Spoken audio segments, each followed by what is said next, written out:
Hello, আসসালামু আলাইকুম। চলে আসলাম বরাবরের মতো আমি আমার দ্বিতীয় ব্লগ নিয়ে। তো এর আগেটা ছিল সিনেমা নিয়ে, এটাও সিনেমা নিয়েই। ওটা ছিল বরবাদ মুভি নিয়ে, আর এটা হচ্ছে চক্কর মুভি নিয়ে। তো যাচ্ছি আমি মেট্রোতে করে যাব। মেট্রোতে করে ঢাকা ভার্সিটির ওখানে নেমে তারপর বসুন্ধরা সিটি সিনে কমপ্লেক্সে চলে যাব চক্কর সিনেমা দেখতে। চক্কর সিনেমাটা হচ্ছে মুশাররফ করিমের, আর মুশাররফ করিমের কথা তো বলতেই হয় না, অসাধারণ অভিনয়, খুবই ভালো লাগে। তো মেট্রোতে করে যাচ্ছি, অনেক ভালো লাগলো মেট্রোতে জার্নি করে। তো চলে আসছি বসুন্ধরা সিটিতে।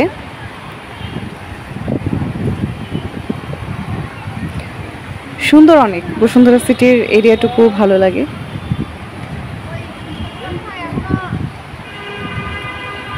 তো আমি যাচ্ছি, ভিতরে ঢুকবো, তার আগে একটু ভিডিও করে নিলাম। আর ছবি তো অবশ্যই তুলেছি, ছবি না তুললে কি হবে?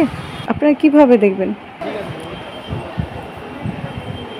তো এই তো যাচ্ছি, অনেক মানুষ, অনেক ভিড় থাকে এখানে।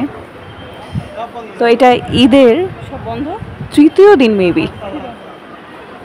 আচ্ছা, নিচে জিজ্ঞেস করি তারপর যাই। তো চক্কর মুভি দেখতে যাচ্ছি, আমার কাছে ভালোই লাগে। তো বসুন্ধরা সিটির এই অংশটুকু তো অনেক কি বলে প্রচলিত, মানে এখানে আসলে এই পোর্শনে ছবি তুলে বা ভিডিও করা হয়, সবাই করে দেখি। তো আমিও করে নিলাম, ভালো লাগছে, নিরিবিলি পরিবেশ, লোকজন কম। তো এই তো নবম তলায় প্রবেশ করেছি, সিনেমার টিকিট কাটবো। সিনেমার টিকিট কেন জানি সব বুক হয়ে গেছে, ঈদের দ্বিতীয় দিন মানুষজন কম, তারপরেও কেন জানি সিনেমার টিকিট নাই। তো সিনেমা হলের শুরুতেই ঝকঝকে তকতকে, অনেক সুন্দর। তো ভেতরে প্রবেশ করছি, সিনেমা দেখতে যাব। তো চলুন দেখে আসি চক্কর সিনেমা। আর কার কার মধ্যে কি চক্কর চলছে আমাকে কমেন্ট করে জানাবেন।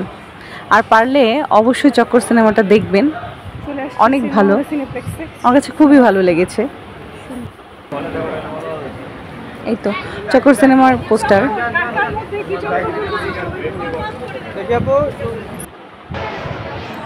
তো সিনেমা দেখা শেষ, বের হয়ে যাব, সন্ধ্যা হয়ে গেছে। বিকেলে টিকিট পেয়েছিলাম, তো সিনেমা দেখা শেষ করে ফিরে যাব।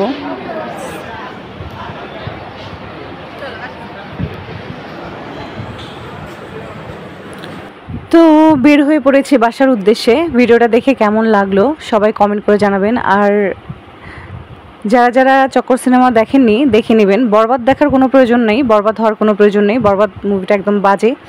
চক্কর মুভি দেখবেন, ভালো লাগবে। সবাই ভালো থাকবেন, আল্লাহ হাফেজ।